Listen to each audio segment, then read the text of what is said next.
Hi, నా పేరు Rohit. Volga videos 17 million subscribers వచ్చారు. దానికి Hartley congratulations. Please subscribe Volga videos. మీరు చేసిన ఫస్ట్ మూవీకే చాలా అవార్డ్స్ వచ్చాయి. అంటే అప్పట్లో జనాల స్పందన ఎట్లా ఉండే? ఆడియన్స్ ఎట్లా రిసీవ్ చేసుకున్నారు? ఎట్లా ఆడింది అప్పట్లో?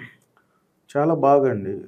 ఐనాక్స్‌లో అయితే మల్టీప్లెక్స్ థియేటర్ పెద్దవాళ్ళు వస్తారు. హ్మ్. ప్రొఫెసర్స్, టీచర్లు, పిల్లలు, ఆ చిన్న చిన్న పిల్లలు అంతా హైఫై వాళ్ళు. పిల్లలంటే బై బర్త్ గోల్డ్ స్పూన్స్ హ్మ్. అక్కడికొచ్చేది.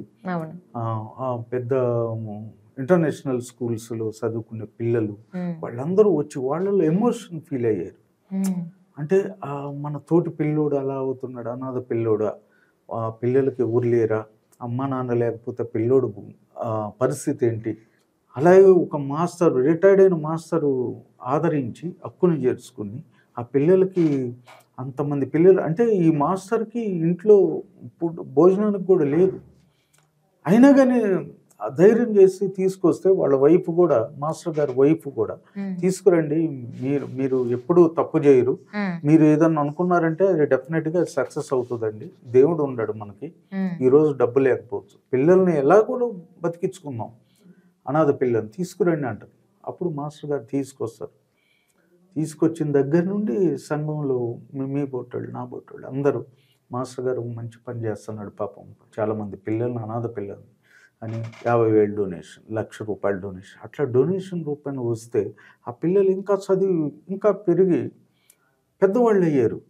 ఆ పెద్దవాళ్ళు అయ్యారు. ఆ పెద్దవాళ్ళు క్యారెక్టర్లు ఏంటనేది ఇప్పుడు నేను సీక్వెల్ చేస్తాను. సీక్వెల్ చేస్తున్నారు. మట్టిలో మాణిక్యాలు 2. ఓకే.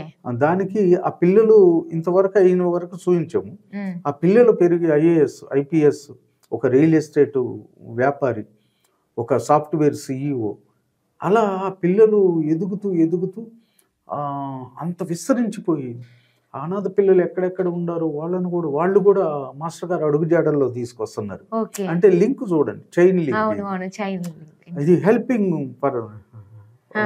అర్థమైంది. Helping hands for poor peoples అని అంటారు. హ్మ్. అట్లా మనం చేస్తే మనల్ని చూసి ఇన్స్పైర్ అయ్యి ఖచ్చితంగా ఇంకొకళ్ళు. ఇన్‌స్పైర్ అవుతారు.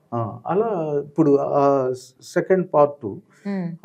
సీక్వెల్ కూడా అదే నా కాన్సెప్ట్. ఇది నెక్స్ట్ మంత్ రాబోతోంది. నెక్స్ట్ మంత్ షూట్‌కి వెళ్తున్నాం. ఓకే. మట్టిలో మాణిక్యాలు 2 సీక్వెల్. ఇప్పుడు ఓకే. సాంగ్స్ రికార్డింగ్ జరుగుతుంది. ఓకే.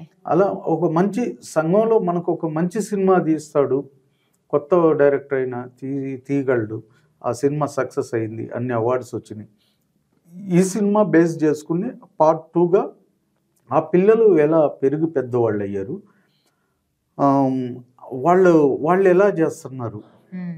వాళ్ళని చూసి ఇంకా ప్రభుత్వ అధికారులు కానీ వాళ్ళు ఎలా రియాక్షన్ ఏంటి అనేది మళ్ళీ సబ్జెక్ట్ అన్నమాట. రైట్. ఇప్పుడు ఈ సినిమాలో అంటే మీరే లిరిసిస్ట్‌గా చేస్తున్నారా? ఈ మీరే సినిమాని అందిస్తున్నారా నేనే పాటలు? రాసుకుంటున్నాగా. మీరే రాసుకుంటున్నారు. నేనే మ్యూజిక్ చేస్తాను. హ్మ్. ఆ డైలాగ్ వెర్షన్ కూడా అయిపోయింది. మీరే ప్రొడ్యూసర్, మీరే producer direction come director, music, అన్నీ. లిరిక్స్. హ్మ్. మాకు డిఓపి వచ్చి టక్ మురళి, అంటే ఆయన మురళీకృష్ణ గారు అంటారు, ఓకే. ఆయన మాకు టక్ మురళి అంటాం. హ్మ్. ఈటీవీలో చేశాడు, సీనియర్ ఆయన. హ్మ్. మాకు కో డైరెక్టర్ శివప్రసాద్ రెడ్డి అని హ్మ్.